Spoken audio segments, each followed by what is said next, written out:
Thank you for tuning in to the Leadership Forum, a space where you will hear perspectives from global industry executives on human ingenuity and how they catalyzed it to unlock value and realize their organization's true potential. We will keep it real. We will hear what's worked well and learnings from instances where things could have worked better. I'm your host, Saqib Ali, partner at SpyderWorks and explorer. Say hi to the future, the fast-growing community highlighting the human side of ingenuity.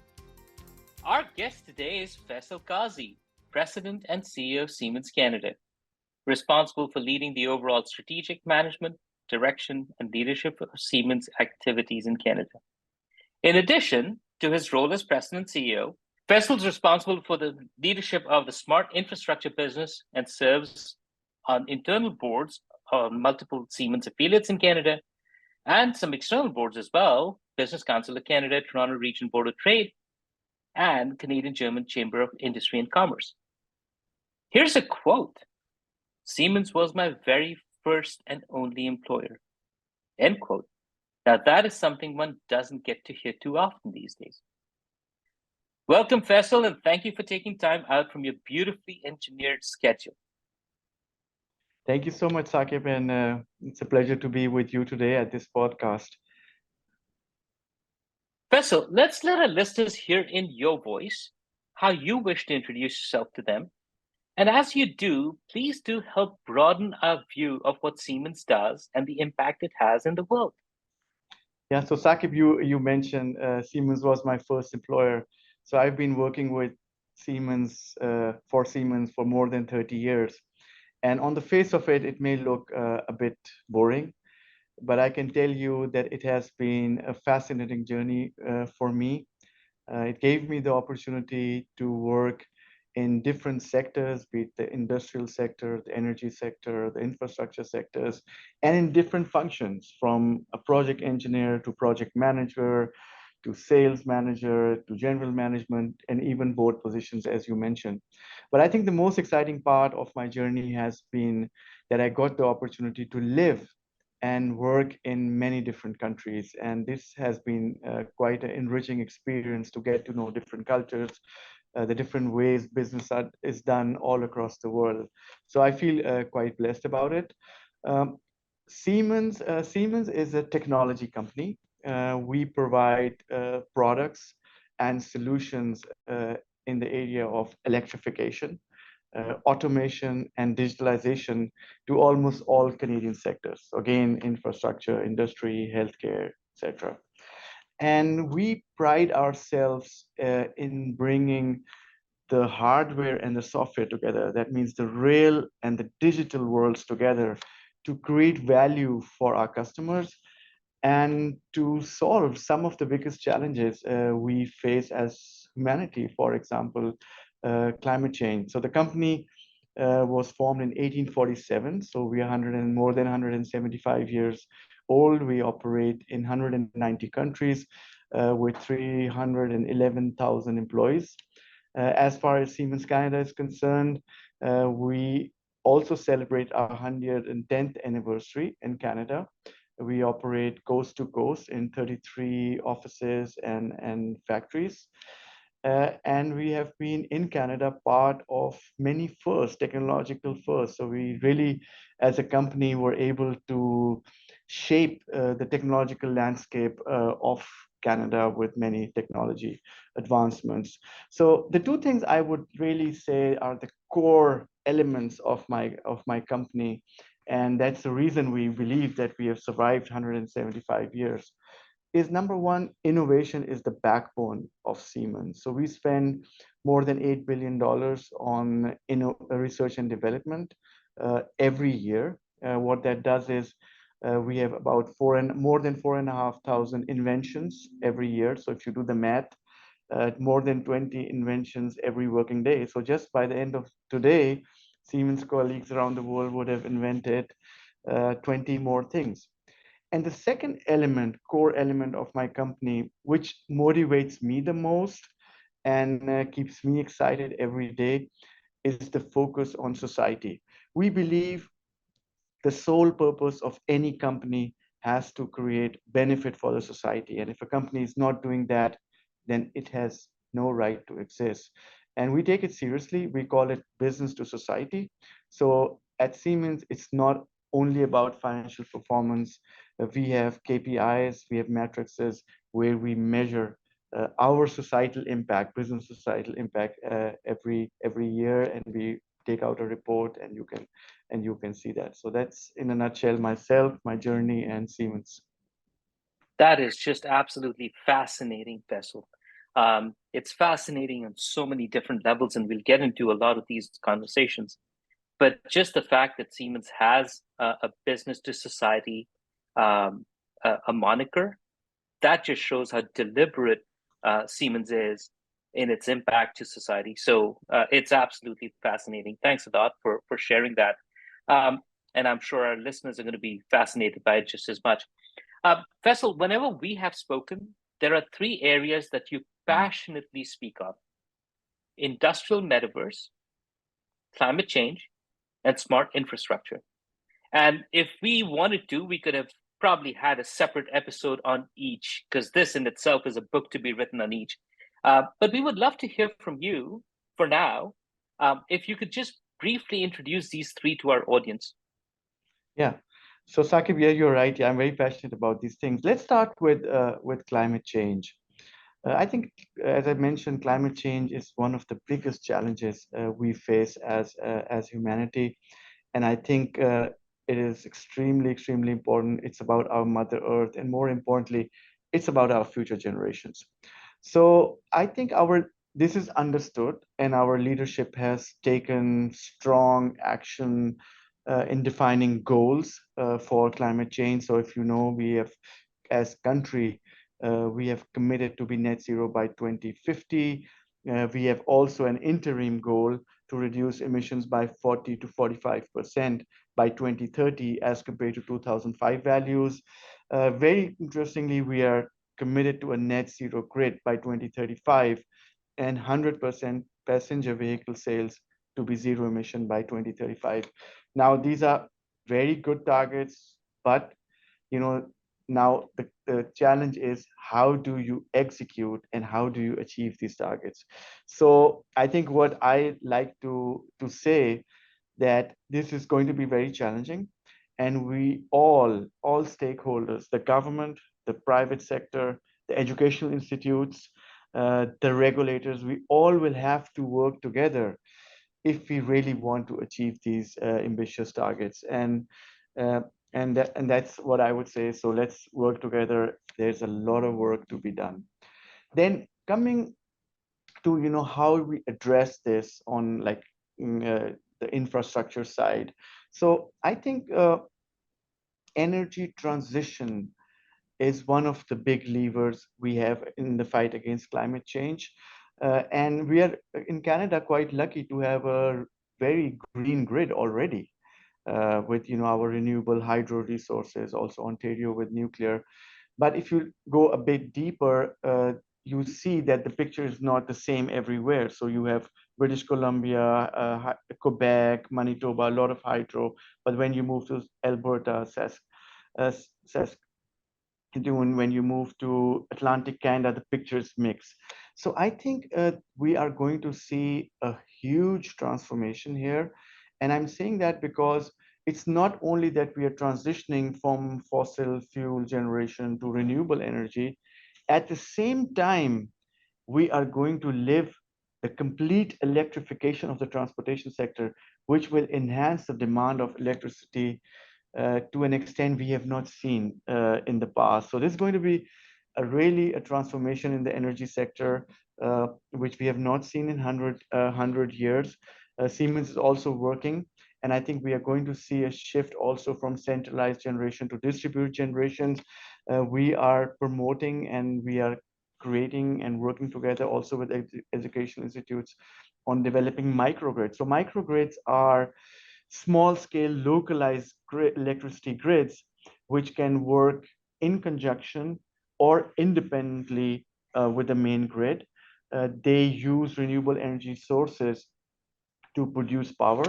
So the advantage for them is they are extremely resilient as they focus on one area. And they, even if you have an outage, they can continue to provide power to that specific area. Secondly, they've tremendously increased reduce the carbon footprint because they integrate renewable energy sources. And finally, which I feel very, very important, and there's a lot of opportunity for everybody in this space, is that microgrids and nanogrids, which are small grids at homes, have the ability for us to avoid the costs of infrastructure, distribution grid infrastructure upgrades in the system. So that's why that is absolutely a trend which we will all see, the distribute energy sources. Coming to the transportation sector, as we know that we will be a total electrification of the transportation sector. Now, I think it's, as Canadians, we need to understand it's not only about having electric cars. It's not only about having the batteries, which is a very important component. And I'm glad that we are Canada is leading the path when it comes to the manufacturing of batteries with so many projects coming up. But it's also the charging infrastructure. And this is missing, and we will have to invest a lot. So again, a huge opportunity, a massive transformation, something like we have never seen before. So a lot of opportunity, a lot of solutions. Now, the final aspect of the smart infrastructure before I come to the metaverse, which I know you are also very excited about, is the building sector.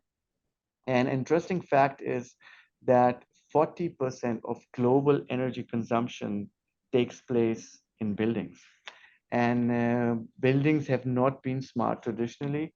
And we, as per our estimation as a technology company, there is a 30% reduction possible and greenhouse reductions in the building sector. That's mind-boggling, right? I mean, I wasn't aware that 40% is in the buildings, and I wasn't aware that we could reduce it by 30%. So please keep going. Yeah. So what we see that big buildings have not been smarter historically, and we have in the last 10 years in Canada seen the trend that a lot of buildings are starting having building automation systems. A lot of automation, a lot of sensors are coming in, so they're getting smarter. But still, the issue is because these are different isolated systems, all this data is stored in isolation. So what we are working, and we just launched our accelerator open business platform, and one of the portfolio elements is the Building X, and it's a platform which exactly breaks these silos, so we can get the data from different systems together. And now the magic comes, because if you have access to this data, you can apply technologies like artificial intelligence, machine learning, and you can optimize a building. Now, maybe I give you some interesting examples. So once you have the data, if you see the sun is shining well, there's a good light, you can dim your lights automatically. If depending on the occupancy of your building, you can play with your heating and your cooling systems. Artificial intelligence can even see if there are 15 people in the room, it can calculate the body heat of the people in the room and adjust the air conditioning or heating. I think we all have experienced come on a cold day, coming in a room and feeling absolutely hot because there is no intelligence in the system. So I think that is where the potential is. Some interesting facts that a study by World Business Council shows that if you have proper lighting in educational institutes, there's a 14% improvement in test scores of the students. Wow. Yeah, and same if there's if the air quality and the atmosphere is good, there is 11% productivity increase in employees in a commercial office building. So that's where we are, like what we call smart buildings, and we are working on that. And it's actually very, very fascinating to having these digital twins of the buildings and playing with data, and it's just like so much potential just right there. So we can plan with that. So that's to the infrastructure side, and I hope if you have any questions, I'm happy to take them. You know what? I do want to connect the dots on each one of these. Well, why don't you go ahead and speak about the metaverse as well, and then we'll take it from there. Yeah. Okay. That sounds great. So Saqib, the metaverse, I could argue that it is the next iteration of the internet. So basically, a metaverse is a fully immersive virtual world. And now I'll share my personal opinion. And so a metaverse, sometimes a lot of people are thinking it's a fantasy world, it's a new immersive world where you can go in, you can almost get lost. I'm quite scared of that metaverse because it's we all have kids, and it's even today difficult to get them off their smartphones with this Internet of Things. And imagine if our kids are going in a fantasy world, how difficult it will be to put them out. So I'm not a big fan. I like to live in the real world. But when we talk about the industrial metaverse, I think there is a huge opportunity there, because an industrial metaverse is about creating a real immersive digital twin of an actual production facility. And now let me explain to you how, digital twins have been already there in the system since many, many years. And just imagine, I'll just share an example of something we are doing with a battery manufacturer in Europe. And so before even the battery, the plant, which is a big investment, it's like a $5 to $10 billion investment, depending on the size of a battery manufacturing plant. And at the same time, there are about 30, 40 battery technologies in the making, because this is somewhere research is going on. And imagine you spend billions to find out that you created a plant which has outdated technology, or it's not efficient enough. On top of it, these plants have a lot of scrap. And to bring that element of scrap in concept, in context, and then also link with climate change, because I'm very passionate about it. Sakib, do you know that today we are consuming Earth resources 1.7 times than our Mother Earth can recover? And so basically we are depleting this Earth. If you look at Europe, it's being depleted 3 times. And if you look at North America, us and US and Canada, 5 times. So you can walk around every day and see the waste we create every week, right? So we are depleting, and that's industry is a big part. So the industrial metaverse, coming back to that topic, is about doing more with less. So what we are doing with this, coming back to that example, which I wanted to share, is what we are doing is that we have created this factory already in an immersive virtual environment, and you can start testing it. You can see what's going on, how, if you mix, it's a chemical mixture. When you're creating batteries, you can change the mixture, and then you can see the outcome. You can see where the energy is going, where it will go. You can look at economics. One of the interesting things was when they were making this plat where people have to put equipment together. They had designed it, and then they realized that if you have a female which is around 5 foot tall, will not have the reach for this. So they adjusted, and so they adjusted the whole platform where it's worked. So all these things you can do in advance before you even break ground. But it gets even more interesting after you have broken ground, because you have an immersive virtual twin. So now, if today's industry, something breaks down, you will have specialists for certain equipments flying all over the world, coming in and seeing what happened, and will takes time. In future, when you have the industrial metaverse and artificial intelligence is running on it, etc., and you have this immersive digital twin, you can wear your glasses, you dive into the actual plant. It looks actually totally immersive, totally real. And then you can start rewinding it. You can just rewind it and say, oh, what happened? Oh, at that time. And what was the issue, etc.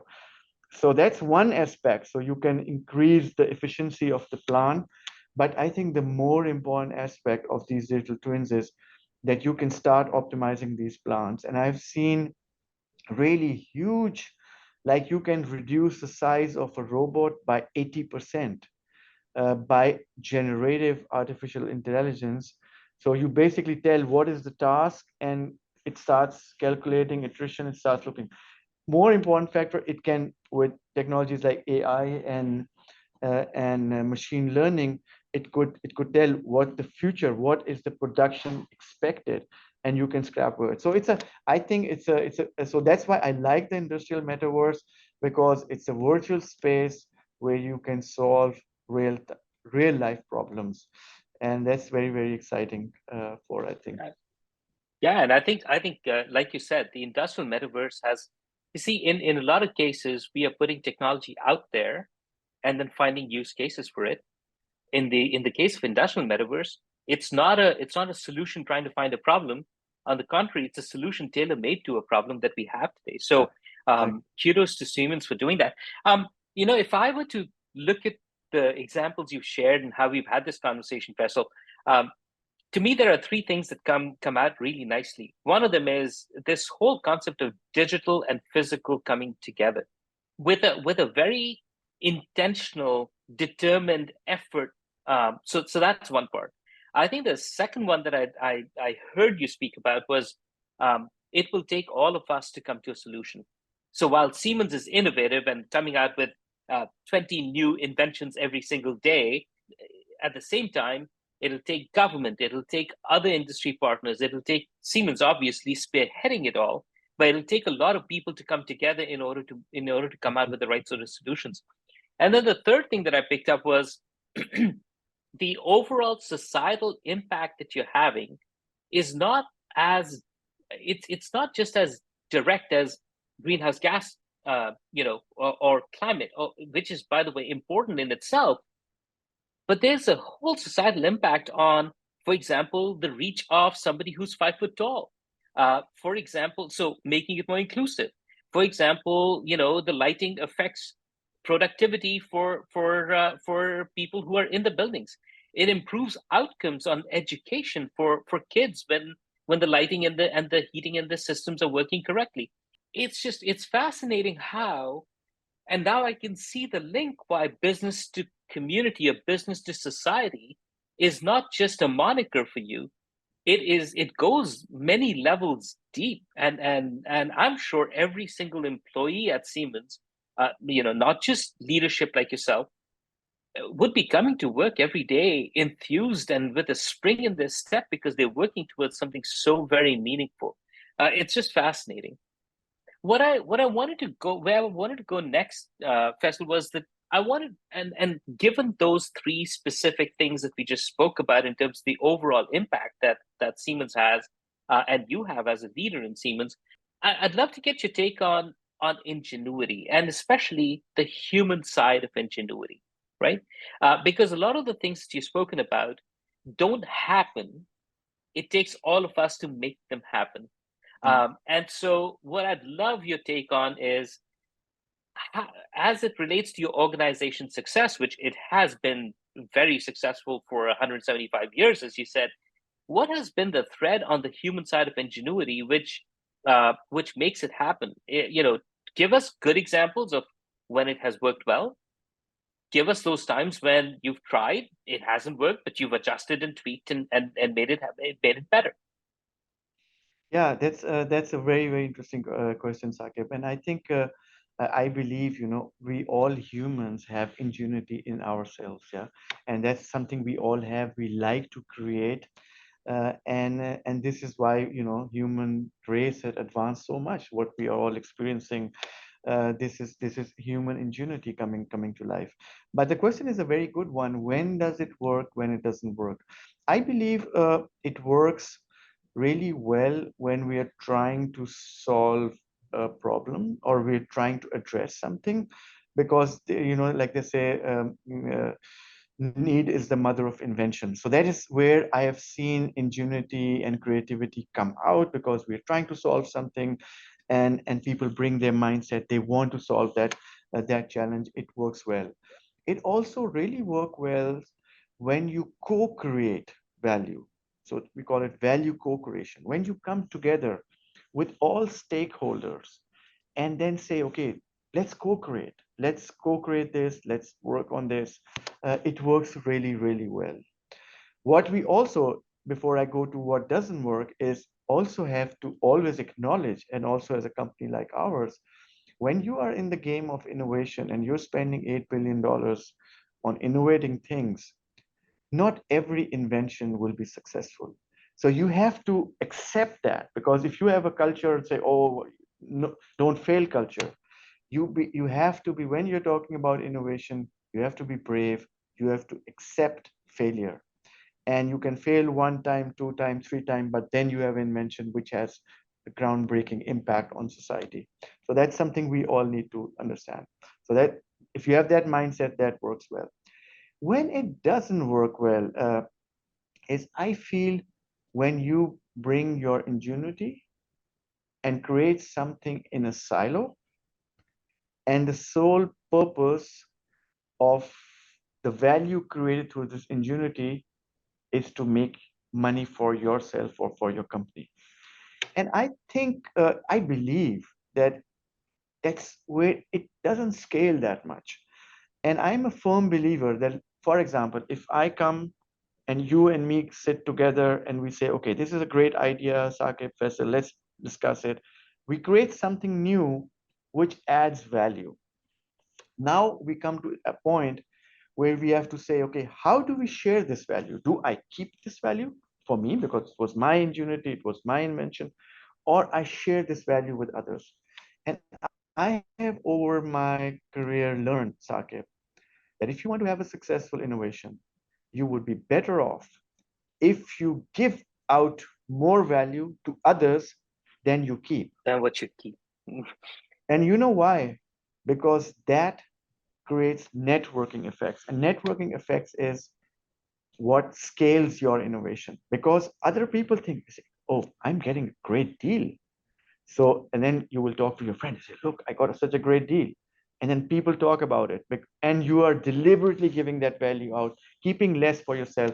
But at the end of the day, your innovation will scale and you will be, let's say, the success. That is beautifully put, Faisal. It's. I think what I'm hearing is ingenuity is in the service of others, and collectively you can create value. And as you do more for others, some of it will definitely come back to you. So that's beautifully put. Um, Faisal, if I was to just switch the conversation a bit, because I'm also looking at time, and it's amazing when you're having fun, time passes so quickly. Um, let me. There's another very cool element about specifically in your journey in your career, which is Siemens was the only employer, was the first employer and the only employer. But if I were to ask you, hey, if you were to reflect on your career journey and retrace your steps, um, had the opportunity to do that, had the luxury of doing that, what you know today, would you do anything different? Saqib, this is a question I have thought myself as well, and I reflected on it many times. To be honest, my company has treated me so well that it has always, time and again, exceeded my expectations.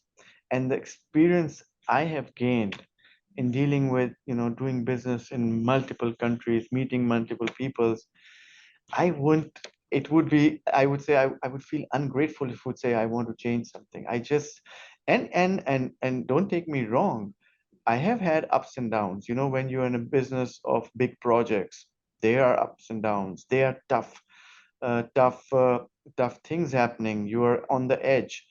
But I always learned from the experiences, and I felt the company supported me in a way that it didn't put me down, but I came out stronger. And that's why my loyalty to this company and the people in the company. So to be honest, Saqib, I won't change anything. That was my experience, and I love it, and I loved it. And you know what? I think there are two personal philosophies that are coming through. One of them, while you said ingenuity is when it's in the service of others, give more value out than what you keep. It seems that's exactly what your philosophy is as well. I mean, in how you have the reason why Siemens is being so kind and so rewarding for you is primarily because you've given Siemens more value than what you've tried to keep yourself. I think you know what, you should give yourself that credit.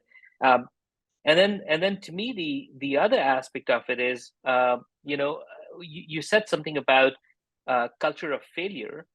What I'm taking from this is you have a culture of keep trying. There is no such thing as failure, right? I mean that that vernacular does not exist in your vocabulary, because it's about try once, hey, that's okay, try again, right? I mean, so it's all about keep making the attempts towards solving a problem versus necessarily this whole thing about success and failure, which is beautiful. Yeah, we say try and but fail fast. Fail fast. There we go. There we go. Um, and that actually leads us into our last bit of a conversation on, Faisal, you've had a storied career which has been fantastic across multiple countries, and across multiple businesses. What's your advice to other leaders who are up and coming? Yeah, like I have a lot of things which I have learned along the way. I think the one thing which tops almost everything is the culture of having ownership. In fact, extreme ownership, so that you have a mindset that whatever you are doing, you are taking the ownership. Like for me, like we have 4,000, more than 4,000 employees. If something happens to anybody somewhere, falls, like let's say in another province, I should feel the ownership. I am responsible. And I think this is something very empowering because, sometimes we come in a tough situation and we try to point fingers. But if you bring yourself above that and you say, okay, whatever it is, whoever did it, I am here, Siemens, and I'm not even as a CEO, but even as a normal employee, I will take ownership of it. I think this was the most empowering thing I have learned in my company. The other thing I learned, Saqib, is value experience. Experience is something which cannot be learned, and sometimes we have a tendency of seeing we have generational changes, technology comes, and some people are not that savvy with like social media, and then some would say, oh yeah, I can't even do Instagram, can't even do Facebook. On the other hand, there's a 20-30 years of experience, so always I value experience. Other thing on leaders, I would say, uh, you know embrace feedback as somebody who's growing within the organization. Even if you get critical feedback, take it as a present. Sometimes we get offended when somebody criticizes us, but that's where you can learn. And as a leader, the feedback you are getting starts getting less, because people don't want to criticize a CEO or a SVP. And that's where you have to then demand feedback from your people and say, okay, give me feedback. One important thing is, of course, change is the only constant. So have a growth mindset. Keep learning all the time. I learned a lot the last 3 months. I did a lot of trainings, and I'm learning, because I think we can never say, oh, I know everything. We always learn every day. We learn new, and finally, very important thing, two important things, and this is also one of the most important for me. It's all about people. It's all about your employees. It's all about how you treat your people, how you empower them. I alone cannot do anything. And I tell you, Saqib, whenever I have empowered my teams to do things on the company's behalf versus me myself making a decision, because I feel that right, I have, without exception, been positively surprised. I've seen things which I couldn't have thought about and my team had thought about. So just empower people, set the framework, but empower people. And finally, think big and think long term. It's anything you can think, you can do it, and that's what I encourage all leaders: think big, and try to go after your dreams. That's wonderfully put, Faisal. And this is generally the time when I try and summarize some of the advice you've got, but you've articulated it so well, that you know what, we let the listeners listen to you versus listen to me. So that's really cool. Faisal, we're about to close out, but before I do, I wanted to give the floor to you, and ask you: is there something that you wanted our listeners to hear that I didn't have the opportunity to ask, and it might be on your mind? Is there something else that you wish to share?